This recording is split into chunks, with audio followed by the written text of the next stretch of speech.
اللهم إنا نجعلك في نحور أعدائنا ونعوذ بك من شرورهم. اللهم بدد شملهم وفرق جمعهم وشتت كلماتهم وزلزل أقدامهم وسلط عليهم كلبا من كلابك يا قهار يا جبار يا منتقم يا الله يا الله يا الله. اللهم يا منزل الكتاب يا مجري السحاب يا هازم الأحزاب اهزمهم اهزمهم اهزمهم وانصرنا عليهم. Ya Allah, kami letakkan kamu di batang leher musuh-musuh kami, dan kami berlindung denganmu dari kejahatan mereka. Ya Allah, hancurkan kumpulan mereka. Ya Allah, pecahkan pakatan mereka. Ya Allah, leburkan pendirian mereka. Ya Allah, musnahkan langkah mereka. Cengkamkan anjing-anjingmu kepada mereka. Ya Allah yang maha memaksa, Ya Allah yang maha perkasa, Ya Allah yang maha membalas, Ya Allah, Ya Allah, Ya Allah. Yang turunkan kitab, yang gerakkan awan, yang tewaskan tentera azab. Kalahkan mereka, kalahkan mereka, kalahkan mereka, dan kemenangan untuk kami.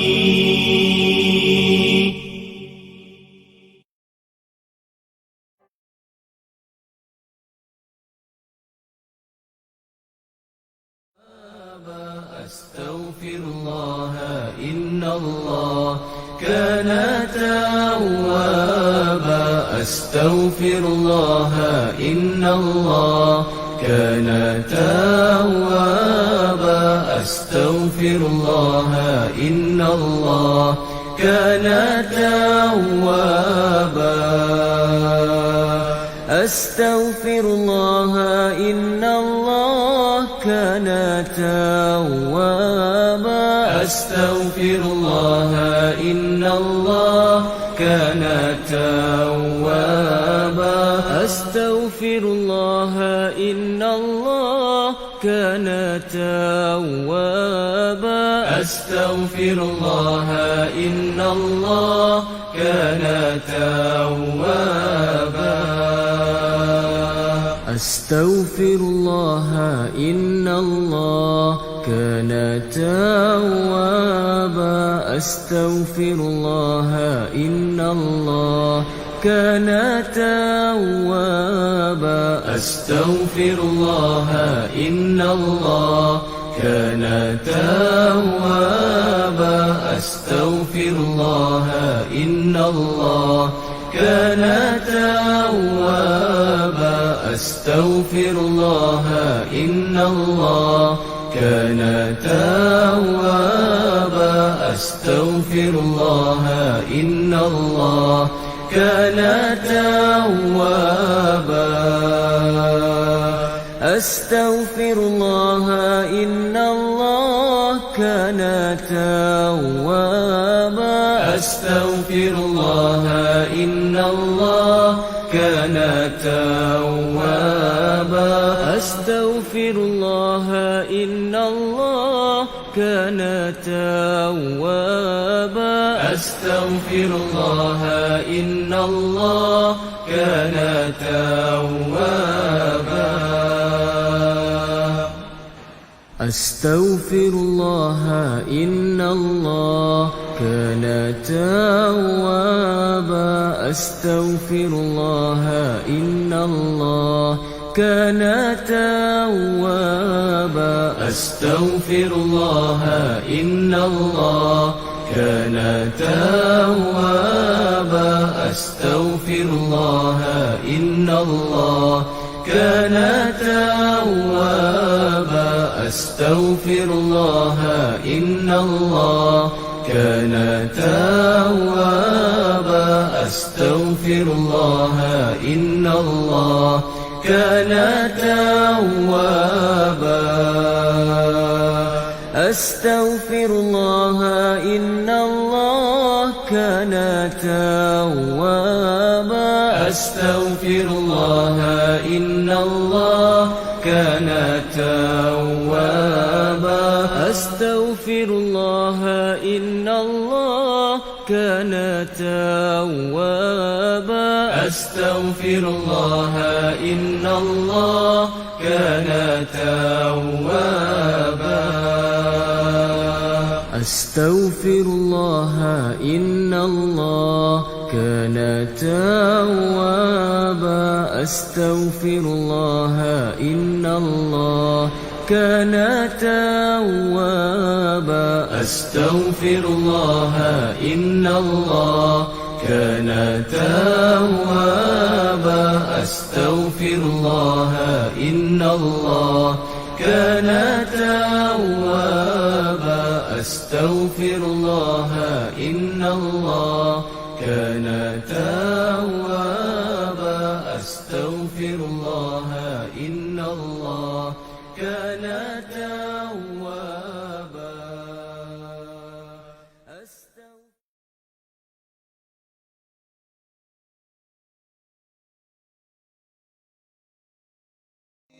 سبحان الله وبحمده سبحان الله العظيم سبحان الله وبحمده سبحان الله العظيم سبحان. أعوذ بالله السميع العليم من الشيطان الرجيم. بسم الله الرحمن الرحيم. يا أيها الذين آمنوا هل أدلكم على تجارة تنجيكم من عذاب أليم تؤمنون بالله ورسوله وتجاهدون في سبيل الله بأموالكم وأنفسكم ذلكم خير لكم إن كنتم تعلمون يغفر لكم ذنوبكم ويدخلكم جنات تجري من تحتها الأنهار ومساكن طيبة في جنات عدن ذلك الفوز العظيم وأخرى تحبونها نصر من الله وفتح قريب وبشر المؤمنين يا أيها الذين آمنوا كونوا أنصار الله كما قال عيسى ابن مريم للحواريين من أنصاري إلى الله قال الحواريون نحن أنصار الله فآمنت طائفة من بني إسرائيل وكفرت طائفة فأيدنا الذين آمنوا على عدوهم فأصبحوا ظاهرين. صدق الله العظيم. Wahai orang-orang yang beriman, maukah aku tunjukkan suatu perniagaan yang boleh menyelamatkan kamu dari azab seksa yang tidak terperi sakitnya? Iaitu kamu beriman kepada Allah dan Rasul-Nya, serta kamu berjuang membela dan menegakkan agama Allah dengan harta benda dan diri kamu. Yang demikian itulah yang lebih baik bagi kamu, jika kamu hendak mengetahui hakikat yang sebenarnya. Dengan itu Allah akan mengampunkan dosa-dosa kamu dan memasukkan kamu ke dalam taman-taman yang mengalir di bawahnya beberapa sungai, serta ditempatkan kamu di tempat-tempat tinggal yang baik dalam syurga Adnin. Itulah kemenangan yang besar. Dan ada lagi limpah kurnia yang kamu sukai, iaitu pertolongan dari Allah dan kemenangan yang cepat masa berlakunya. Dan sampaikanlah berita yang menggembirakan itu kepada orang-orang yang beriman. Wahai orang-orang yang beriman, jadikan diri kamu pembela-pembela agama Allah Sebagaimana keadaan penyokong-penyokong Nabi Isa ibni Maryam. Ketika ia berkata kepada penyokong-penyokongnya itu, siapakah penolong-penolongku dalam perjalananku kepada Allah dengan menegakkan agamanya? Mereka menjawab, kamilah pembela-pembela agama Allah. Setelah Nabi Isa tidak berada di antara mereka, maka sepuak dari kaum Bani Israel beriman dan sepuak lagi tetap kafir. Lalu kami berikan pertolongan kepada orang-orang yang beriman untuk mengalahkan musuhnya. Maka menjadilah mereka orang-orang yang menang. Kita berada dalam penafsiran ayat-ayat yang terakhir surah As-Saff. Surah yang ke-61. Pada juzuk yang ke-28. Bermula ayat yang ke-10 sehinggalah ayat yang ke-14. Kalau sebelum ini, Allah Subhanahu Wa Taala telah memerintahkan orang beriman supaya berjihad pada jalan Allah. Dan jangan menjadi seperti pengikut-pengikut Nabi Musa dan pengikut-pengikut Nabi Isa yang telah menyalahi perintah Rasul-Rasul mereka. Membelakangi perintah Allah Subhanahu Wa Taala. Mengubah dan memindah. Maka jadilah orang beriman yang sebenar. Yang menegakkan agama Allah, yang mematuhi Rasulnya. Yang melaksanakan syariatnya. Yang menyebarkan kebenaran kepada seluruh manusia. Karena Allah akan memenangkan agama ini. Yang akan memenangkan Islam. Mengatasi agama-agama yang lain. Bukan Allah akan memenangkan Islam. Dengan menjadikan Islam dan umat Islam menguasai dunia. Sebagaimana Allah telah mengangkat umat-umat yang terdahulu. Yang berpegang teguh dengan perintah Allah SWT. Maka pada ayat yang berikutnya. Yang kita bacakan ini. Allah SWT menyebut satu perniagaan yang paling menguntungkan. Yang tidak sekali-kali rugi. Iaitu beriman kepada Allah. Dan berjihad pada jalannya. Dengan seluruh harta benda. Dan juga nyawa.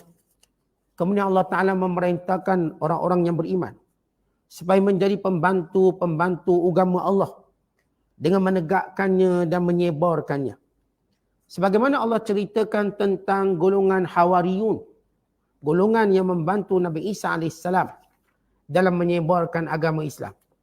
Dalam menyebarkan perintah Allah SWT. Di antara sebab turun ayat ini. Bila mana sebahagian orang beriman. Mereka berkumpul dan mereka bertanya sesama mereka. Apakah amalan yang paling mulia? Apakah ada di antara kita yang berani bertanya pada Nabi SAW? Dan di antara sebab turun ayat ini juga.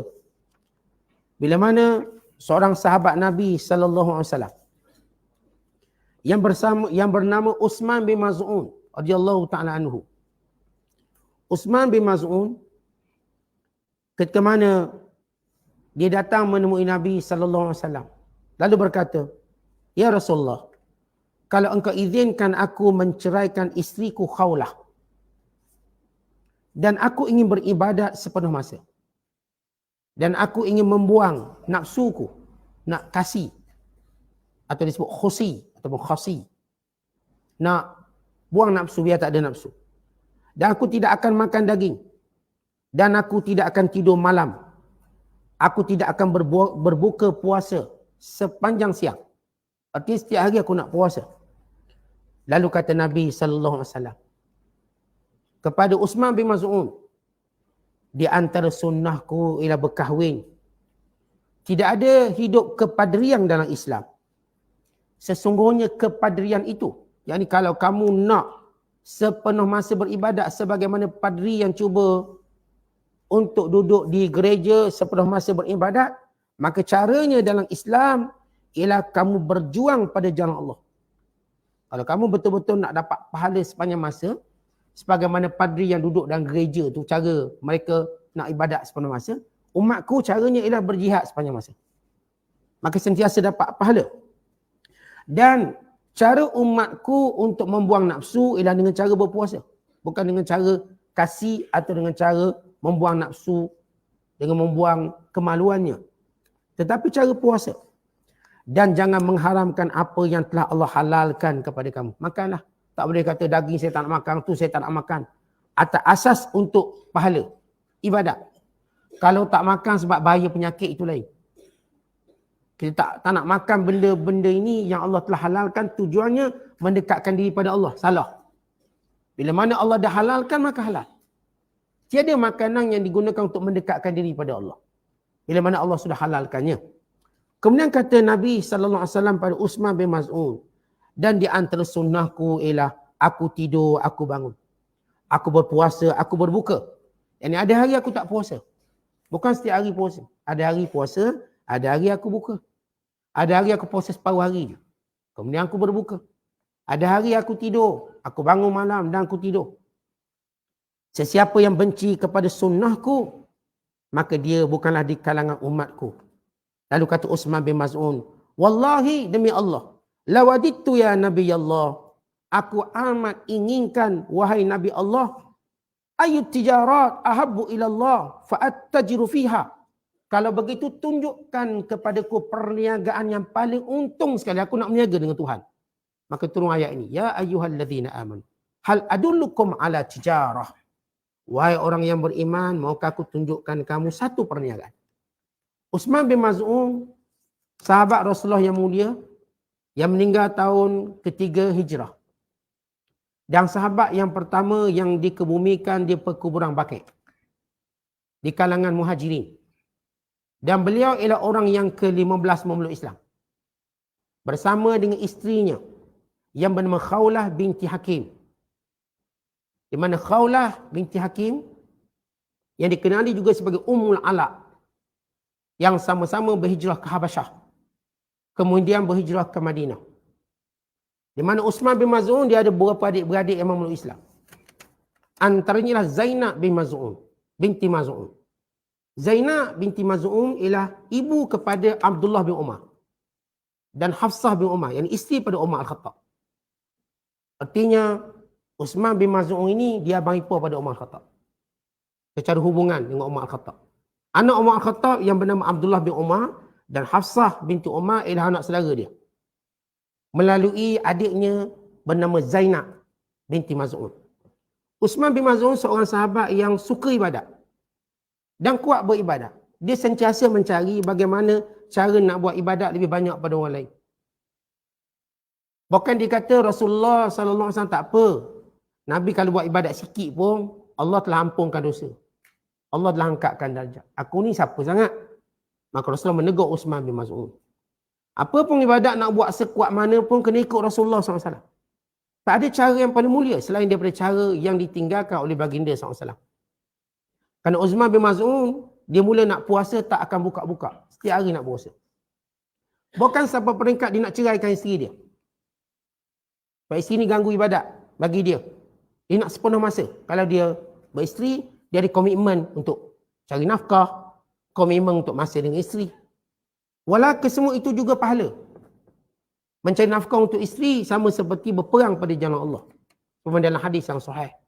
Siapa yang cari nafkah untuk isterinya, untuk anaknya, bahkan untuk ibu ayahnya, bahkan untuk menjaga maruah dirinya, dia seperti orang yang berperang pada jalan Allah. Kelebihannya. Tapi Uthman bin Maz'un dia fikir bahawa yang ni dunia belaka. Yang dia nak ialah cara rahbaniyah, kepadrian. Sebab tengok macam padri itu sepenuh masa duduk dalam gereja. Duduk situ tak buat apa-apa, tak kahwin. Mereka tak fikir makan-makan, tak fikir hal dunia, tak payah berniaga, tak payah apa, duduk. Ini dipanggil rahbaniyah, kepadrian. Maka Nabi SAW menegaskan tiada kepadrian dalam Islam. Kenapa tiada kepadrian dalam Islam? Atau dalam hadis, la rahbaniyata fil Islam. Tiada amalan kepadrian dalam Islam. Kerana Islam itu the way of life atau adalah cara hidup kita. Cara hidup kita makan, minum, jalan, bekerja, berkahwin, beranak, pinak. Inilah di Islam. Yang Rasulullah SAW tunjukkan. Rasulullah berkahwin. Rasulullah SAW berniaga. Rasulullah SAW bermasyarakat. Rasulullah berjiran. Rasulullah memimpin umat. Rasulullah berperang. Rasulullah SAW mendidik. Islam itu bukanlah satu bentuk cara kepadrian melekat di rumah ibadat. Maka ini salah. Islam ialah seluruh hidup itu Islam. Kerana itu Rasulullah membetulkan Uthman bin Maz'un. Namun Uthman dia nak kuat ibadat juga. Dan Nabi menyuruh dia supaya tidak menceraikan isterinya. Jaga isteri elok-elok. Dan dia ada 2 orang anak. Antara anaknya bernama Sa'id. Antara anaknya. Dan beliau mati selepas peperangan Badar. Dengan kecerdaannya. Dan meninggal sebelum peperangan Uhud berlangsung. Dan merupakan orang Muhajirin yang pertama ditanam di perkuburan Baqi'. Yang pertama ditanam di perkuburan Baqi' ialah As'ad bin Zurarah radhiyallahu ta'ala anhu. Seorang sahabat Ansar. Dia yang pertama. Rasul datang, beberapa hari meninggal dunia. Maka Rasulullah telah membersihkan satu kawasan di hadapan masjid yang penuh dengan pokok gharqad, pokok Yahudi. Dia ada tunggu-tunggu, maka Nabi buang semua. Sebab itu dinamakan perkuburan Baqi' Gharqad. Baqi' maksud perkuburan awam. Gharqad kan di situ ada pokok gharqad. Nabi buang dan Nabi SAW jadikan kubur pertama dalam Islam. Yang pertama sahabat ialah As'ad bin Zurarah. Di kalangan Muhajirin ialah Uthman bin Maz'un. Dan bila Uthman meninggal dunia, Rasulullah menangis, mencium wajah Uthman bin Maz'un dan baginda menangis. Dan baginda menyuruh supaya diletakkan batu atas kuburnya. Ini batu nisan pertama. Batu atas kubur. Bagi menandakan. Zaman Rasulullah batu ni biasa letak satu je. Itu letak kawasan kepala. Kita letak 2, kepala dan kaki. Tujuan letak batu ni bagi menghormati jenazah ataupun si mati. Jangan orang langkah kubur. Orang tahu sepadan kubur ni. Antara ni dengan ni. Jangan dikorek lagi lubang tu. Kata itu sepadan kubur dia. Kita kan bila letak batu nisan, kita akan letak bukan kawasan kepala, kita akan letak kawasan kaki. Supaya dia sempadan, kalau nak gali kubur lain kali, dia tak kusik yang ni. Dan kalau ada nak lalu, dia tak langkah situ. Atau nak duduk. Kan dia tahu inilah dia punya sempadan kubur seseorang tadi. Maka dia sunat letakkan batu kalau dia letakkan pada kawasan perkuburan. Sekarang ulama menyatakan batu yang patut diletakkan ialah batu yang hidup. Maksudnya batu sungai yang hidup, yang berzikir pada Allah. Berbanding batu nisan yang dibuat, dia olah, dia acuankan, dia letak. Itu sebahagian kubur-kubur lama letakkan batu hidup dia panggil. Ini kisah Uthman bin Maz'un radhiyallahu ta'ala anhu yang dengannya sebab turun ayat ini. Dia kata, ya Rasul, kalau begitu tunjukkan aku satu perniagaan, aku nak untung besar. Ini watak sahabat dan ini watak yang perlu ada pada orang beriman. Sentiasa. Dengan Allah beri umur kita singkat. Dan Allah suruh kita cari apakah amalan terbaik dengan umur yang singkat. Makin singkat umur kita, dia makin dekat dengan kematian. Kita mesti bijak untuk mencari amalan paling baik. Contoh dah masuk 50. Dia tak boleh ibadat macam dulu kita buat umur 20, 30. Cari apa yang terbaik umur 50 ni. Yang terbaik umur 50 apa? Masuk umur 60 pula. Cari yang terbaik umur 60. Bukan sekadar rutin macam biasa. Balik masjid, balik masjid. Ikut kuliah, balik kuliah. Mesti fikir sesuatu yang besar. Yang menjadikan umat Islam, dia tidak meninggal dunia ini, melainkan dibuat sesuatu yang paling terbaik dalam hidupnya. Kalaupun tidak terbaik di sisi umat Islam. Tapi secara hidupnya itu terbaik dia boleh buat. Ada orang, dia buat amalan terbaik untuk umat. Akhir umat mengambil manfaat yang banyak. Sebagaimana ulama-ulama yang karang kita. Sebagaimana sebahagian mereka yang tunjuk ataupun letak garis panduan kemenangan Islam. Letak batu asas kekuatan Islam. Kita dengan keadaan kita, ikut kemampuan kita, apa yang kita boleh buat agak-agak ngomong macam ni? Takkanlah kita tak nak tunggu mati. Bukan begitu cara orang Islam. Kita cari perniagaan. Yang untung sekali. Niaga apa? Tua-tua ni kita nak berniaga apa untung? Takkan nak start nak buat air batu cendor. Lambatlah kaya kita. Kalau start muda-muda, starting air batu cendor tak apa. Nanti ada cawangan 40, 50, 60. Maksudnya umpama perniagaan. Kalau umur begini, tuan-tuan ada duit pencen contohnya. Niaga apa tuan-tuan nak buat dan masa singkat boleh untung banyak. Begitu kita melihat ibadat. Agak-agak umur macam ni, ibadat apa kalau kita buat paling besar pahala? Kalau ibadat paling besar ialah haji, maka berusaha sungguh-sungguh kumpul duit sampai boleh pergi haji. Ini terbesar saya boleh buat, pergi haji. Saya pun tak pergi haji lagi ni. Rasa tak lepas lagi tanggungjawab. Maka itulah kita projek terbesar kita kena buat. Projek terbesar yang kita kena fikir. Bukan lagi masanya untuk simpan duit nak beli rumah yang kedua. Ataupun orang rumah kedua. Bukan. Tapi ini projek haji. Haji tak pergi lagi ni. Ini benda besar dalam agama saya. Kumpullah duit kita, carilah peluang kat mana. Tak boleh ikut tabung haji, pergilah ikut lain. Itu setiap orang fikir. Kalau dia dah pergi haji, mungkin dia fikir pula benda lain. Apa yang beri manfaat kepada anak-anak saya bila saya mati? Itu cara orang beriman berfikir. Bukan kita ni jenis, tuan-tuan, macam tu je. Dingin macam tu. Seolah-olah kita tak ada apa benda besar pun dalam hidup. Saya cuma ikut flow macam biasa, Ustaz. Sampailah datang malaku maut. Ini bukan orang yang bijak. Sebab itu Allah tunjuk perniagaan yang menguntungkan. Baik, ini sebab turun ayat ini. Lihat penafsirannya. Kata Allah Subhanahu Wa Taala, wahai orang yang beriman, yang telah membenarkan Allah dengan sebenar-benarnya dan Rasulnya. Maukah aku tunjukkan kepada kamu satu perniagaan yang memberi manfaat, lagi menguntungkan, yang merupakan kejayaan kamu dan keselamatan kamu dari azab api neraka pada hari kiamat kelak. Sesuatu perkara yang besar dilihat pada natijahnya. Kita bila buat satu benda, nak tahu benda tu besar tak besar, natijah apa kita nak? Natijahnya ke belakang. Kalau natijah tadi kita rasa untuk buat, untuk dapat keuntungan sekian banyak, berarti itu benda besar.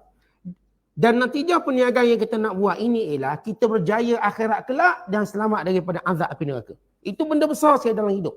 Sebab itu kata Allah, tunjikum min azabin alim, yang menyelamatkan kamu daripada azab api neraka. Kerana asasnya neraka itu dia akan bakar semua orang. Dia nak bakar semua orang. Melainkan orang yang Allah selamatkan. Kerana itu bila datangnya pada mahsyar yang didatangi oleh Allah, Allah bawa apa di pada mahsyar? Allah bawa jahannam, neraka jahannam. Yu'ta yaumal qiyamah bi jahannam. Akhirat kelak tengah manusia berkumpul dan berhimpun untuk diputuskan keputusan mereka, dibawa neraka jahannam yang ditarik oleh malaikat dengan 70,000 tali yang setiap tali dipegang oleh 70,000 malaikat. Neraka ini menerkam semua. Bagaimana kita dah terbaca tafsir surah Al-Jathiyah. Semua melutut takut. Semua lutut takut, semua takut. Hatta orang beriman, orang soleh pun takut. Jangan kata orang kafir. Maka kerana itu bila Allah menyebut tentang natijah untung paling besar, selamat dari neraka dulu. Kerana siapa pun yang selamat dari neraka berarti dia masuk syurga. Siapa yang masuk syurga belum tentu dia selamat dari neraka. Mungkin dibakar dulu neraka dalam satu tempoh, orang masuk syurga. Mungkin. Tapi siapa yang memang tak kena neraka terus, berarti terus masuk syurga. Sebab itu kita doa dalam solat maghrib kita, solat subuh kita, bukan dalam munajat kita, doa tahiyat kita, Allahumma ajirni minan nar. Allahumma inni a'udzubika min azabi jahannam. Dan neraka berkata, ya Allah, hamba-Mu memohon perlindungan kepadamu daripadaku, maka lindungi dia. Yang kita duk baca lepas solat maghrib, lepas subuh, Allahumma ajirni minan nar, Allahumma ajirni minan nar, Allahumma ajirni minan nar. Dan Rasulullah baca. Dalam tahiyat Rasulullah SAW berdoa, Allahumma inni a'udzubika min azabi jahannam. Ya Allah, aku berlindung padamu dari azab neraka jahannam. Kenapa akhirat kelak jahannam dibawa? Dia nak menerkam semua orang. Dia tak kenal orang, dia nak terkam semua. Maka orang beriman ada bentengnya. Sebab itu Rasulullah SAW berkata kepada orang beriman, ittaqun nar walau bisyikki tamrah. Takutlah kamu dengan membentengi diri kamu dengan neraka dengan bersedekah walau sebelah kurma. Antara benteng yang kita boleh buat ialah derma. Rasulullah SAW pergi pada kaum wanita selepas solat raya. Lepas khutbah raya, Nabi ke belakang sekejap, khutbah khas untuk perempuan. Khas. Lalu kata Rasulullah, aku melihat dalam neraka, maka banyak wanita dalam neraka. Maka bentenglah diri kamu dengan banyakkan sedekah. Lalu Bilal bin Rabah bawa kain serban. Lalu kaum wanita mula bersedekah. Sebahagiannya ambil anting-anting telinga mereka letak. Gelang mereka letak. Kerana itu benteng bagi wanita. Daripada neraka. Di wanita antara amalan-amalan yang perlu dijadikan sebagai kebiasaannya. Ialah dia mesti lebih rajin bersedekah. Walaupun memang kalau kita lihat mana-mana surau masjid yang paling banyak sedekah perempuan lah. Syaratnya ustaz tu nak sekarang buat poligami. Nanti tak ada sedekah. Sekarang poligami tak boleh, dia marah dia. Terus tabung jadi sikit. Perempuan orang yang pemurah biasanya. Pemurah. Dia kalau berjalan dia bawa beg duit. Orang lelaki kalau pergi surau mana bawa beg duit? Tak bawa beg duit. Orang perempuan gimana pun dia mesti bawa beg duit. Melainkan kalau berjalan dengan suami dia baru dia tak bawa beg duit. Dia kata suami dia bayar. Kemana lain dia dibawa. Maka Rasulullah ingatkan wanita, bentengi diri kamu dengan banyakkan bersedekah. Banyakkan sedekah. Itu amalan. Kita kena ajar isteri kita untuk banyakkan sedekah. Benteng dia daripada neraka. Kemudian kata Allah SWT, bila menyebut tentang perniagaan, Allah pun menerangkan bagaimana perniagaan itu bermula. Dengan cara pertama, tu'minuna billahi wa rasulih. Perkasakan, kuatkan keimanan kamu kepada Allah dan Rasul. Dengan ikhlas dalam beramalan. Dengan benar-benar mengikut sunnah Nabi SAW. Pertama, Allah ajar kita bagaimana nak mula perniagaan. Ini coaching langsung dari Allah. Dari Tuhan. Nak berniaga, nak untung, selamat daripada azab neraka. Mula-mula perkasakan iman pada Allah dan Rasul. Jaga ilmu akidah kita. Jaga la ilaha illallah dalam hati kita. Keyakinan kita pada Allah. Kemudian kecintaan kita pada Nabi sallallahu alaihi wasallam, pada sunnahnya. Pada setiap amalan baginda sallallahu alaihi wasallam. Lepas tu Allah Taala beritahu kita lagi, wa tujahiduna fi sabilillah, dan kamu bersungguh-sungguh menegakkan kalimah Allah. Setiap orang beriman adalah pejuang dalam menegakkan agama Allah macam kita bicarakan semalam. Setiap kita ini duta Islam. Kita adalah Islam yang berjalan. Yang menjadi hujah kepada setiap manusia. Sebab tu kita lihat orang Islam kalau buat salah, automatik orang kata tengok orang Islam. Orang kafir dia buat salah, orang tak kata tengok orang kafir. Orang tak hukum pada agama dia. Orang hukum pada peribadi dia. Orang Islam bila buat salah, orang terus hukum pada agama dia. Ni Daesh buat salah, IC buat salah, orang kata ini Islam. Golongan-golongan yang tertentu, yang jahil buat salah, orang kata ini Islam. Tengok Islam. Kalangan yang pemalas di kalangan orang Islam, tengok Islam, pemalas. Dia tu hujani agama kita. Sebab itu kita kena tahu bahawa setiap kita ini membawa nama Islam. Duta Islam. Dakwah Islam. Antara rahsia kenapa dakwah Islam begitu cepat. Kerana kita tak ada satu kelompok pendakwah. Kerana semua pendakwah. Kita tak ada kelompok ni kerjanya dakwah. Yang lain tak ada. Yang lain kerjanya makan, minum, tidur. Bukan begitu Islam tersebar. Bila setiap orang menjadi pendakwah. Yang berniaga berdakwah. Yang berperang berdakwah. Yang mengajar berdakwah. Hatta yang bergaul sesama, mereka ini pendakwah. Sebab itu Islam cepat. Agama paling laju sekali berkembang. Dengan tempoh yang begitu singkat. Tersebar seluruh dunia. Sebab kita tak ada satu kelompok khas, ini pendakwah. Sebagaimana hari ini umat Islam melakukan kecuaian yang serius bila meletakkan dakwah itu tanggungjawab pada kelompok tertentu. Ini kan kerja ustaz-ustaz sama. Ustaz lah tegur. Bukan. Dalam Islam ini kita semua. Sebab itu kewajiban belajar, semua kita wajib belajar. Semua kita, talabul ilmi faridatun ala kulli muslim. Menuntut ilmu wajib bagi setiap orang Islam. Kenapa menuntut ilmu? Sebab kita yang akan menyebarkan ilmu. Kan itu Nabi SAW menyatakan, liyuballighi syahid minkumul ghaib. Yang dengar ilmu, sampaikan pada yang tak dengar. Mana-mana yang tak dengar ilmu, tak datang kuliah, kita sampaikan pada dia. Yang disibukkan dengan pekerjaan dan sebagainya, apa yang kita dengar, kita tolong sampaikan. Tolong sampaikan pada anak bini kita. Sahabat-sahabat, bila mana suami-suami mereka mendampingi Nabi SAW, sama ada dalam perjalanan musafir, dalam peperangan, hatta di masjid. Bila mereka pulang ke rumah, isteri mereka akan bertanya apa yang telah diwahyukan oleh Allah kepada Rasulullah. Apa yang Rasulullah diberitahu. Apa yang Rasulullah beritahu. Itu yang mereka nak. Dia tak macam sebahagian kita tanya, dah kat surau makan apa? Sekarang. Sebahagian bini-bini sekarang dia tanya suami dia, awak kat surau tadi makan apa? Tadi awak pergi mana? Isteri dahulu, dia bertanya pada suaminya, apa yang wahyu yang diturunkan pada Nabi SAW. Apa yang Rasulullah dah ajar. Mereka ingin mendengarnya. Dengan begitu seronok. Sebagaimana sebahagian kita seronok dia bila dengar mengumpat orang. Seronok. Mereka seronok dalam taat. Sebab itu Islam tersebar cepat. Sa'ad bin Abi Waqqas, sebelum ditidurkan anaknya, dibacakan peperangan-peperangan yang dilalui oleh Rasulullah. Baca cerita ke anak-anak tentang perang Rasulullah. Tu anak jadi berani. Kita cerita hantu jerangkung. Cerita yang takut-takut. Tidur. Nanti kucing tang ambil. Anak pun tidur dengan takut. Bangun jadi penakut. Sampai ketua takut. Sa'ad bin Abi Waqqas sebelum anak dia tidur, dia cerita buat perang. Semangat perang tu ada. Semangat perang. Anak-anak diceritakan hal perang. Bila anak ni bangun jiwanya jiwa yang sentiasa ingin menegakkan agama Allah. Ini benda yang kita perlu lihat balik dalam bentuk pendidikan kita pada anak-anak kita dan pergaulan kita dengan suami isteri kita. Yang patut kita tanya bila suami kita balik surau masjid, bang, tadi ustaz ajar apa? Jadi suami pun tak berani tidur. Sebab bini tanya. Kalau dia kata tidur kena marah lah. Sebab yang satu-satunya boleh marah lagi lelaki ni suami, bini dia. Orang lain tak boleh marah dah. Bini dia boleh marah dia. Orang suruh pergi kuliah bukan suruh tidur. Jadi suami dia pun takut nak tidur. Sebab apa? Nak beritahu apa yang ustaz-ustaz tu ajar.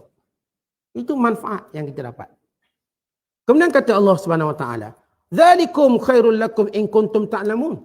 Itulah dia natijah yang paling baik, keuntungan yang paling baik kalau kamu mengetahuinya. Untung paling baik bukan kita untung bilion, million atau trilion. Untung paling baik, natijah yang terakhir, yang untung tu kembali pada kita terus, direct pada kita. Contoh yang kita untung bilion, million mungkin tidak kembali pada kita. Yang untung ini Allah sebut kembali pada kita, selamat dari neraka. Kembali terus pada kita. Bukankah manusia dalam hidupnya apa yang mereka carilah keselamatan untuk dirinya? Kita nak cari keselamatan untuk diri kita. Itu paling utama sebenarnya.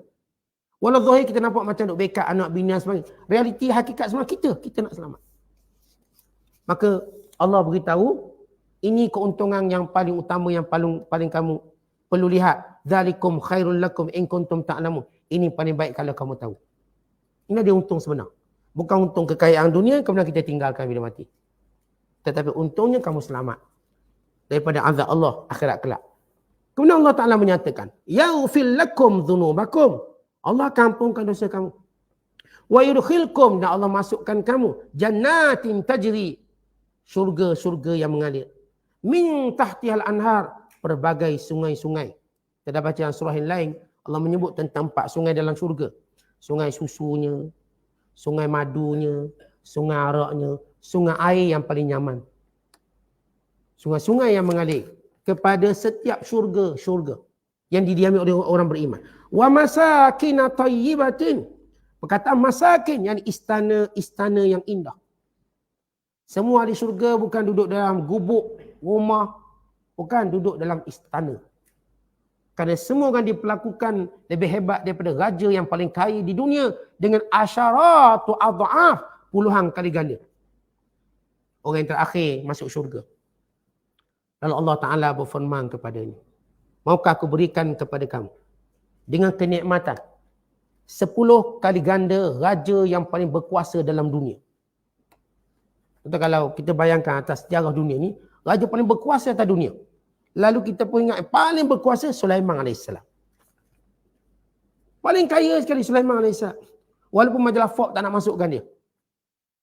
Walaupun banyak majalah kaya-kaya ni masuk yang lain. Mansa Musa ke, ada yang emperor dari China ke. Realiti sebenar paling kaya sekali Sulaiman AS. Dia ada jin-jin yang menjadi penyelam khas untuk mengeluarkan mutiara paling mahal sekali dalam dunia. Dia ada kontraktor jin yang membina singgahsana yang besar.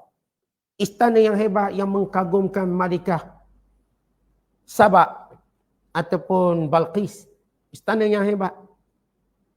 Bila masuk dalam istana selok kain kerana anggap macam air.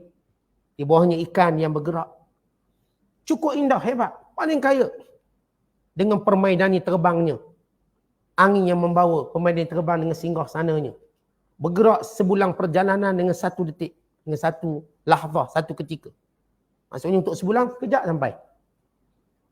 Allah berikan pada Sulaiman AS. Ini kaya. Bagi ahli syurga yang paling rendah sekali, 10 kali ganda nikmat yang Allah beri pada Sulaiman. Luar biasa. Sebab itu Allah sebut, masakin thayyibah. Istana-istana yang indah. Yang berbagai bentuk. Fi jannati ad. Istana yang duduk kat mana? Di tanah lapang yang luas, yang menghijau, yang bernama syurga Adnin. Tetapi bila kita sebut binaan, kita pun ambil kira berapa ekar, tanah berapa ekar. Tanah tu tanah kat mana? Sebab istana tu dah cantik istana. Letak istana tu kat mana? Kalau istana tu kat Pasir Gudang, tak berapa mahal lah. Kalau istana tu mungkin dekat tapak di misal sebut Putrajaya, lain sikit harga dia. Kalau istana tu mungkin terletaknya di kawasan elit, atas bukit, maka Allah Ta'ala bukan sekadar menyebut istana, Allah sebut tempatnya. Dalam syurga istana ni. Hamparan kehijauan yang paling menyenangkan. Tanah yang setiap incinya penuh kenikmatan. Setiap incinya adalah keindahan dan kecantikan. Setiap inci syurga. Macam kita walaupun kita sebut ni lawa, setiap incinya tidak semua yang beri manfaat. Ada tempat yang buang sampah, ada tempat yang loji najis. Jadi banyak juga tempat yang tak indahnya. Mungkin indah kawasan istana. Syurga ni tak ada satu pun inci yang tidak indah. Oh, ada syurga ada tak tempat buang sampah? Tak ada sampah dalam syurga. Ada tak syurga ni tempat loji najis? Nak berak kan makan banyak? Tak ada. Dalam syurga tempat berak. Kerana ahli syurga la yatarawatun. La yabuluna wa la yatarawatun. Tak kencing, tak berak. Maksudnya antara itu kenikmatan ahli syurga dan juga tanah syurga itu tak ada tanah tempat buang air kencing ataupun tahi. Kerana tanahnya indah. Kita tuan-tuan walau saya katakan hebat macam mana pun tanah, mesti ada loji najis dia. Okay, kalau pecah bau satu istana. Mesti ada tempat buang najisnya. Tapi ini tak ada. Itu Allah menyebut istana indah kat mana? Dalam syurga. Yang setiap inci tanahnya, semuanya cantik. Semuanya berharga, bernilai. Zalikal fawzul azim. Itulah kemenangan yang paling agung. Baik, Allah mulakan perniagaan untungnya dengan menyebut kelebihan akhirat dulu. Kan itu utama. Kemudian Allah menyebut kelebihan dunia. Sebab manusia. Sebab Allah sebut dalam Quran. Kalla bal tuhibbunal ajilah. Perangai kita tetap nak tengok kat dunia kan dapat apa? Kita nak juga dunia. Walaupun sebenarnya yang akhirat tu dah cukup. Tapi Allah tahu kelemahan manusia. Kita tuan-tuan sembahyang, pahala dah banyak Allah janji. Tapi kita nak juga kan dengan sebab rajin sembahyang, rezeki pun murah. Kita nak juga yang tu. Walau pahala tu dah banyak banding cerita dunia. Allah tahu kelemahan kita. Setiap kali kita buat benda-benda akhirat, kita nak juga kelebihan dunia kat mana? Saya sedekah. Dah tahu kelebihan akhirat dapat masuk syurga sekian-sekian. Tapi nak juga digandakan harta saya kat dunia ni. Perniagaan saya jadi maju. Itu normal. Sebab itu tidak salah. Seorang bila mana dia melakukan perkara ibadat ini juga melihat keuntungan dunia. Kerana Allah juga janjikan keuntungan dunia. Dengan sifat manusia yang saya katakan lemah. Kita nak dua-dua. Walaupun kita tahu sehebat mana pun Allah beri kita kat akhirat. Kerana kita duduk kat dunia nak jugalah bahagian dunia ni. Dengan sebab amal soleh kita umur panjang. Anak. Dengan sebab amal soleh kita muka awet muda. Oh, nampak ajar muka muda. Saya sentiasa berwuduk. Yang pahala wuduk dah banyak dah. Tapi kita nak ini juga. Oh, kenapa awak ni muka ceria macam tak ada masalah? Sebab saya selalu bertasbih. Jadi Allah jadikan masalah saya kecil je. Jadi saya pun tenang, kuat. Itu normal kita manusia. Allah sebut perangai kita. Memang kita nak benda-benda tu. Sebab itu Nabi SAW dalam hadis yang banyak. Selain menyebut tentang kelebihan-kelebihan pahala dunia. Nabi juga sebut tentang kelebihan-kelebihan pahala akhirat. Nabi juga sebut keuntungan dunia apa dia. Lepaskan daripada masalah. Jalan keluar pada kesusahan. Sentiasa rasa lapang dada, tenang. Rezeki jadi banyak. Anak-anak ramai. Sekian. Bukan sebagian Rasulullah doakan pada sebahagian sahabat dengan kelebihan dunia. Antara doa pada Anas bin Malik. Rasulullah mendoakan kepada Anas bin Malik. Supaya Allah kurniakan kepadanya harta yang banyak. Anak yang ramai. Allahumma akthir malahu wa waladahu wa barik lahu fima ataitahu. Ya Allah, engkau banyakkan harta Anas bin Malik. Dan kau banyakkan anak-anaknya. Dan berkatilah apa yang kau berikan. Sehingga Anas bin Malik ada anak yang ramai. Anak ni termasuk cuculah sekali maksud anak. Dan dia pernah mengkebumikan cucunya. Dek panjangnya umur dia. Dia panjang umur dia, cucu dia dulu tu mati tua. Dia tak mati lagi. Dia mengkebumikan cucunya yang tua. Maknanya Allah panjangkan umur dia. Bukan anak dia, cucu. Itu keberkatan umur Anas bin Malik. Dia Allah Ta'ala. Rasulullah yang doakan. Berarti tak ada masalah. Bila kita dalam hal agama, selain kita mengharapkan keampunan Allah, dibebaskan dari neraka, kemurkaan, mendapat pengampunan, kita dapat kelebihan dunia. Kalau Allah sebut, wa ukhra tuhibbunaha, dan yang lain yang memang kamu suka ni. Dengan yang kamu suka ni, apa dia? Nasrun minallah. Kemenangan di dunia. Wa fathun qarib, dan kejayaan yang hampir. Kata perangai kita nak menang cepat. Tak sabar kita nak tunggu lama-lama. Itu memang penyakit kita manusia. Kalau boleh hari ni kita berperang, esok malaikat turun. Kalau boleh macam tu. Kalau sekarang turunlah malaikat, menang terus. Perang. Walhal sunnatullah, Allah tak berikan kepada kita kemenangan yang segera. Sebagai berlaku penapisan-penapisan. Kerana Allah nak mengambil sejumlah mereka sebagai orang yang mati syahid. Dapat kemuliaan syahid. Allah nak melatih sebahagian mereka untuk menjadi kuat untuk kemenangan berikutnya. Kemenangan lebih besar. Ini latihan dia. Kamu kena berperang dulu untuk berapa tempoh untuk kamu nanti menang lebih besar. Kalau hari ini umat Islam di Gaza berperang. Dia dah tengok masuk hari yang ke-36, 37. Sebagai nama kata bila nak menang macam lama. Hikmah Allah jadikan. Kemenangan ini bila datang kita akan rasa cepat. Tapi dalam proses itu kita akan rasa lambat. Kenapa Allah nak latih mereka kuat? Barangkali ini asbab latihan kekuatan mereka untuk mereka mengalahkan kuasa yang lebih besar pada itu. Selepas itu, macam apa yang berlaku pada para sahabat. Mereka berperang untuk satu peperangan yang lebih besar, mengalahkan Parsi dan Rom. Ini musyrikin Mekah ni sebagai latihan mereka. Akhirnya apa yang berlaku sahabat yang dididik dalam ujian-ujian peperangan Badar, Uhud, Khandaq dan lain-lain peperangan, sahabat yang sama yang jatuhkan Rom dan Parsi. Dua kuasa besar. Artinya memang perangai kita nak menang cepat. Allah tahu perangai kita. Allah kata, ada benda yang kamu lebih suka. Dengan hawa nafsu kamu tadi, keinginan kamu, nikmat kamu. Nasru minallah, Allah pasti akan berikan pertolongan. Wa fathun qarib, dan pembukaan kota Mekah yang cepat. Cepat. Contoh kalau nak kira, walaupun Rasulullah dalam Fatrah Mekah 13 tahun. Dalam Fatrah Madinah 10 tahun. Menunggu pembukaan kota Mekah 8 tahun. Pembukaan kota Mekah tahun 8 Hijrah. Pembukaan kota Mekah. Namun, secara perbandingan dengan umat-umat terdahulu, ini satu tempoh paling cepat. Rasulullah berjaya menjadikan semenanjung tanah Arab semua menjadi Islam.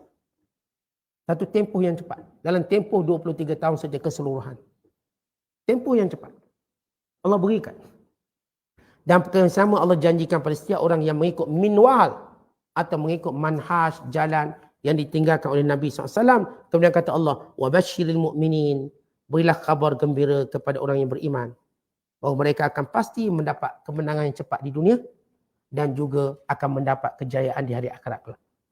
Ini slogan Basyiril Mu'minin. Sebab itu tuan-tuan lihat dalam peperangan, belum lagi natijah menang, Allah dah tunjuk benda-benda yang mengembirakan. Allah dah tunjuk dengan kematian yang baik. Sehingga ada seorang berjalan di bumi Gaza berkata, kami mencium bau kasturi di semua tempat. Ini khabar gembira. Dengan keadaan mati yang baik. Dengan gerungnya musuh. Dengan takutnya musuh pun tak takut. Satu dunia dia kerah untuk lawan. Dia punya takut. Takutnya luar biasa. Kita tidak pernah tengok dalam sejarah perang paling tidak seimbang dalam dunia. Paling tak seimbang. Satu kelompok kecil yang ditinggalkan oleh saudara-saudaranya yang beriman yang lain. Dan yang seluruh musuh berkumpul untuk mengalahkannya. Yang kita pernah menyebut gambaran yang disebut oleh para ulama, Gaza sekarang seperti keindahan Yusuf, kedukecitaan Yakub dan juga kedengkian adik-beradik dia. Maksudnya, tuan-tuan, negara Islam tu adik-beradik Gaza lah. Tapi jenis dengki. Pas sudah tak nak tolong. Dengki. Dan Gaza menjadi bumi yang paling indah dalam dunia. Jadi sebab bumi Gaza itu terislamnya ramai orang. Dengan sebab bumi Gaza itu membongkar geduk kejahatan orang-orang yang memusuhi Islam. Dan membongkar sebenarnya siapa Islam? Islam itu betul ke Islam ganas? Maka mereka melihat dengan pengeboman hospital, masjid, bukan markas UN sendiri, hatta gereja Kristian, hatta sekolah antarabangsa Perancis. Yang bom ni siapa jahat?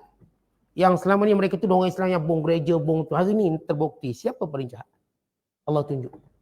Kerana Allah tak akan beri kemenangan sehingga dibersihkan Islam. Islam tu bersih, baru menang. Tidak, bila menang dia kata menangnya pengganas. Dibersihkan sebagaimana tidak dibebaskan Yusuf. Melainkan Yusuf dibersihkan daripada tohmahan yang dikenakan padanya. Yusuf tak nak keluar penjara. Dia tak nak keluar atas kuasa seorang raja. Tetapi kerana kemuliaan dan kebersihannya daripada fitnah. Dan Allah tidak mau beri kemenangan kepada umat Islam. Melainkan dia bersihkan tuduhan yang sebenarnya tuduhan ini propaganda orang kafir. Sesudah bersih nama Islam, maka Islam akan menang. Tidak ni kata, oh menang pengganas. Mereka tengok sah pengganas, maka menang Islam dalam keadaan tersuci daripada segala fitnah selama ini yang dilontarkan. Suci daripada fitnah. Mereka tengok bagaimana Hamas melakukan baik kepada tawanan-tawanan perang. Mereka tengok. Dan apa yang mereka buat pada tawanan Islam Palestin. Mereka tambahkan seksa. Mereka tak sumbat lagi dalam penjara dengan orang yang tidak bersalah. Dengan tuduhan-tuduhan palsu. Tuan-tuan, dunia tengok di zaman keterbukaan media. Yang kita sebut bagaimana Basyirin Mu'minin, berilah khabar gembira kepada orang beriman. Walaupun konflik ini kita katakan sedih di hati kita, berat kita pandang, namun di sebalik itu ada berita-berita gembira yang banyak. Tuan-tuan akan terus dengar berita-berita gembira yang banyak tentang apa yang berlaku. Kita akan tengok refleksi daripada apa yang berlaku pada umat Islam. Khususnya ini adalah satu cara menggagalkan normalisasi yang cuba dirancang oleh Yahudi untuk berbaik dengan semua negara Islam. Konon Yahudi baik, hari ini proses normalisasi itu tenggelam.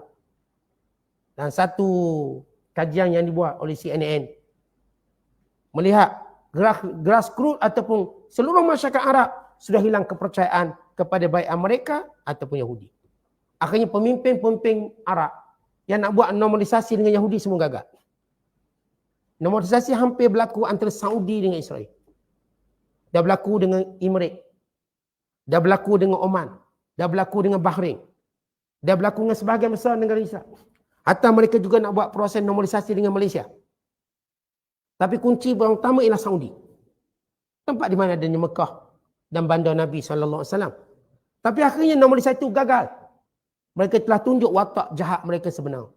Yang menghilangkan kepercayaan walaupun kempen yang dibuat oleh pemerintah. Melalui ulama-ulama upahan. Kononnya Yahudi tak jahat. Baik. Ni ulama-ulama yang diupah ni bercerita tentang Yahudi tak salah apa. Yang berlaku di Iraq bukan sebab Yahudi bla bla bla. Hari ini semua orang Islam tengok siapa Yahudi. Maka normalisasi itu gagal. Maka ini sebenarnya kemenangan. Di sebalik lihat peperangan itu ada cerita kemenangan. Ini yang disebut wabashiril mu'minin. Berilah khabar gembira kepada orang beriman. Maka memperlihatkan bagaimana orang Islam bersatu atas isu ini walau pelbagai mazhab. Kita tuan-tuan macam dah lupa cerita mazhab. Perang di Gaza melupakan orang dengan perang di Ukraine. Perang Ukraine turut tenggelam. Berita Ukraine dah hilang macam tu je. Maka perang ini anggap perang yang terbesar sebenarnya dalam sejarah manusia. Semua manusia ke arah perang ini. Walau cerita cuma Gaza yang kecil. Yang dilawan oleh semua kuasa besar. Di kalangan pemimpin yang mereka jahat. Bukan rakyatnya, pemimpin. Yang membuka mata-mata rakyat untuk melihat apa sebenarnya yang telah melobi pemimpin mereka sampai jadi sejahat itu. Hatta nak suruh buat gencatan senjata atas asas kemanusiaan pun tak nak setuju. Tak nak buat. Apa sebab jahat sangat ni? Maka inilah khabar gembira pada orang beriman dari satu sudut. Kemudian kata Allah, wahai orang beriman, jadilah kamu penolong-penolong agama Allah. Sebagaimana Isa pernah berkata kepada golongan Hawariyin, siapa dia penolong-penolongku dalam menegakkan agama Allah? Kata Hawariyun, kamilah pembantu-pembantu agama Allah Ta'ala. Baik disebut dalam satu hadis, ma min nabiyyin ba'athahu Allah Ta'ala fi ummatin qabli illa kana lahu min ummatihi hawariyun wa ashabun ya'khuzuna bi sunnatihi wa yaqtaduna bi amrihi. Tidak ada nabi yang diutuskan sebelumku, melainkan setiap nabi-nabi itu akan ada pembantu-pembantu dan sahabat-sahabat yang akan mengikut sunnah nabi yang diutuskan dan mengikuti setiap perintah yang dilakukan. Setiap nabi dia akan ada hawariyun atau ashab. Apa maksud hawariyun? Hawariyun ialah teman-teman yang ikhlas. Hawariyun juga bermaksud orang-orang yang memakai pakaian putih. Ini kerana pembantu-pembantu Nabi Isa memakai pakaian putih. Asal jumlah yang ikut Nabi Isa AS ialah 4 orang. Kemudian bertambah menjadi 12 orang. Sebagian ulama seperti Imam Al-Husi dan tafsirnya menyebut jumlah hawariyun ialah 29 orang. Mereka ini orang yang dekat dengan Nabi Isa dan dididik terus. Dan Nabi Isa memerintahkan hawariyun untuk berpuasa selama 30 hari. Puasa. Masa itu tak ada Ramadan. Puasa 30 hari. Seperti Ramadan. Sehingga mereka ini menjadi bersih hati mereka. Kemudian mereka meminta kepada Nabi Isa supaya diberikan kemuliaan kepada mereka dengan diturunkan hidangan dari langit. Nabi Isa kata tak payah minta lah. Sebab aku bimbang kamu tak bersyukur dengan sebenar. Kata Hawariyun, tak, kami akan bersyukur. Kami akan memuliakan nikmat Allah. Nabi Isa berkali-kali kita tak payahlah. Aku bimbang. Bila kamu minta lebihan nikmat, aku bimbang kamu tak mampu bersyukur dengan sebenar. Kamu jadi sombong pula. Akhirnya mereka mendesak Nabi Isa. Kemudian Allah catat dalam Al-Quran. Kalau Nabi Isa doa, maka turun hidangan dari langit. Tetapi Allah memberi amalan. Kalau mereka tidak bersyukur, mereka akan diazab dengan azab yang tidak pernah kena pada umat sebelum ini. Dan mereka bersyukur pada Allah. Nabi Isa menetapkan kepada Hawariyun dengan 3 syarat. Hawariyun ni juga diterjemahkan dengan murid-murid setia. Ni murid setia bukan murid biasa yang dengar kuliah sekali 4 bulan cuti. Itu bukan. Ini jenis murid setia ni yang melekat. Mana Nabi Isa ada, di situ mereka ada. Ini panggil Hawariyun. Orang setia. Nabi Isa bagi 3 syarat untuk jadi Hawariyun. Yang pertama, mesti menjadikan Nabi Isa lebih dia sayang daripada mak, ayah, anak, bini semua. Kerana asas ini semua disebut oleh para Nabi. Hatta Nabi kita SAW. Nabi menyatakan, la yu'minu ahadukum hatta akuna ahabba ilaihi min walidihi wa waladihi wan nasi ajmain. Tidak beriman seseorang itu sehingga aku lebih disayang daripada ayahnya, anaknya dan manusia seluruhnya. Lalu Umar Al-Khattab berkata, ya Rasulullah, aku sayang kamu lebih segala-galanya melainkan diri aku. Diri aku sayang lebih sikit. Kalau ada keutamaan untuk aku dululah. Kata Rasulullah, tak boleh macam tu. Hatta pada dirimu. Lalu kata Umar Al-Khattab, ya Rasulullah, bahkan aku sayang kamu lebih pada diriku. Lalu kata Rasulullah SAW, al-ana ya Umar. Baru betul wahai Umar, baru betul. Maka turun firman Allah Ta'ala, an-nabiyyu awla bil mu'minina min anfusihim. Nabi itu lebih patut diutamakan oleh orang beriman daripada diri mereka sendiri. Dalam kaedah, dalam qawaid fiqhiyah. Disebut oleh Imam Suyuti dalam kitab Asbah wan Nadhair. Dipanggil masalah iftiradiyah. Andai kata. Iftiradiyah dia panggil. Andai kata. Andai kata bila berjalan bersama dengan Nabi, lalu lapar dan ada makanan sedikit, maka Rasulullah kena makan dulu. Nabi kena makan dulu. Biar orang lain mati. Andai kata perlu makan daging orang, maka seorang kena korbankan dirinya untuk dimakan oleh Nabi. Ini panggil iftiradiyah. Andai kata. Nak tunjuk keutamaan Nabi SAW. Maka Nabi Isa beri syarat. Dan saya kata syarat ini pada semua Nabi-Nabi pada umat masing-masing. Mesti menjadikan Rasul sebagai paling disayang berbanding diri mereka sendiri, anak-anak, bini dan sebagainya. Yang kedua, mesti bersedia untuk mati. Mempertahankan akidah. Mesti bersedia. Seumpama kata-kata orang sekarang atau dengan bahasa orang sekarang, sentiasa memegang kain kafan di tangan. Ini orang yang nak menjadi murid setia Nabi Isa.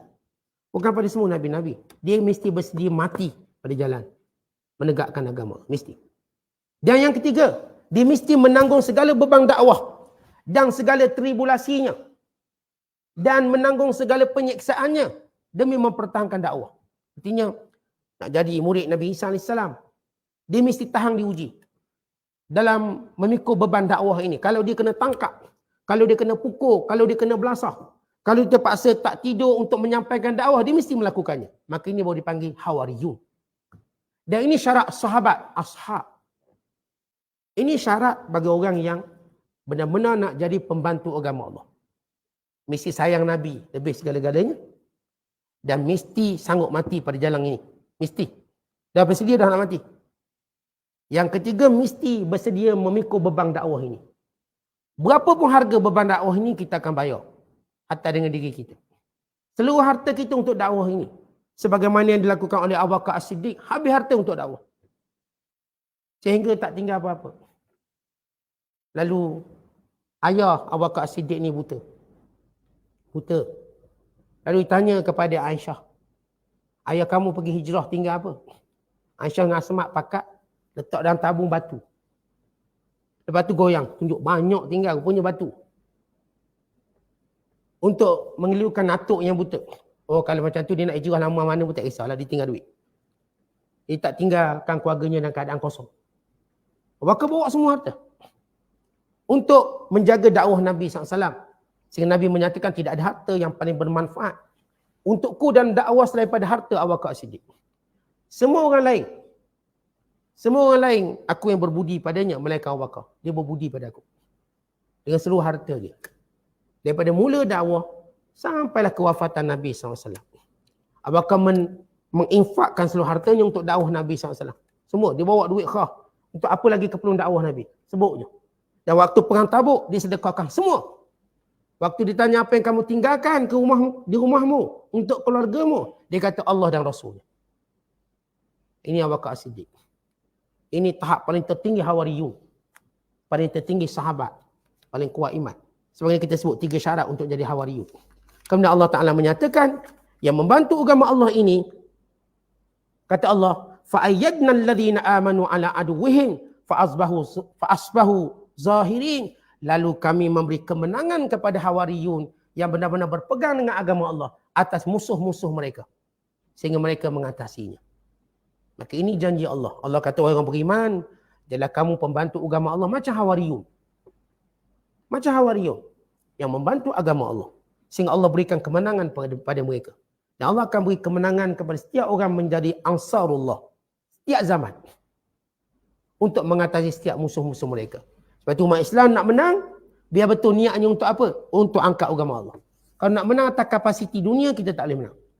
Atas kapasiti menang untuk menegakkan agama Allah, membantu agama Allah, maka kita tak terkalah dan kita menang di hadapan setiap musuh-musuh kita, walau sebesar mana, sehebat mana pun musuh tersebut. Wallahu a'lam bishawab.